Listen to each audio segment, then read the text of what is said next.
سرود رفته باز آید کنایت، نسیمی از حجاز آید کنایت.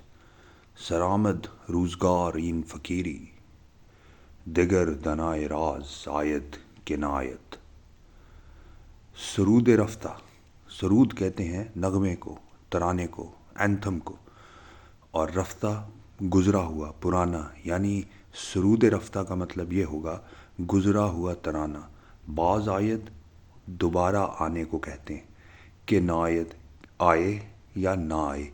اقبال کا سوالی انداز ہے کہ گزرا ہوا ترانہ واپس آ سکتا ہے یا نہیں آ سکتا، کہ آتا ہے یا نہیں آتا.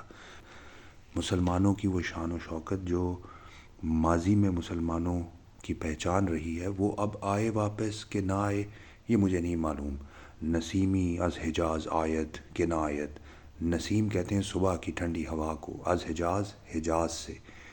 حجاز عربین پیننسولا کا وہ حصہ ہے جہاں پہ اللہ کے رسول صلی اللہ علیہ وآلہ وسلم نے اپنی زندگی گزاری ہے. مکہ، مدینہ، بدر، طائف، خیبر، یہ سارے مدین صالح اور تبوک تک کا حصہ حجاز ہی میں کنسیڈر ہوتا ہے. یعنی نسیمی از حجاز آیت کے نایت، کے حجاز سے اب ٹھنڈی ہوا، صبح کی ٹھنڈی ہوا واپس آئے یا نہ آئے.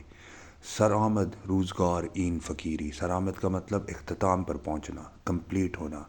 روزگار زندگی، این فقیری اس فقیر کی، یعنی اس فقیر کی زندگی ختم ہونے کا ٹائم آتا ہے. یا آپ اس طرح کہہ لیں کہ اس فقیر کی زندگی کا اختتام ہوا چاہتا ہے. دگر دنائے راز آیت کے نایت. دگر یعنی کوئی اور، دنائے راز نوور آف دا سیکرٹس، رازوں کا جاننے والا.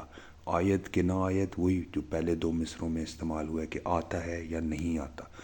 یعنی اقبال اپنے بارے میں اب یہ کہہ رہے ہیں کہ میرا جانے کا وقت آ گیا اس دنیا سے، اب میرے بعد کوئی دنائے راز آتا ہے یا نہیں آتا. سرود رفتے باز آید کہ نہ آید، نسیمی از حجاز آید کہ نہ آید. سر آمد روزگار این فقیری، دگر دنائے راز آید کہ نہ آید.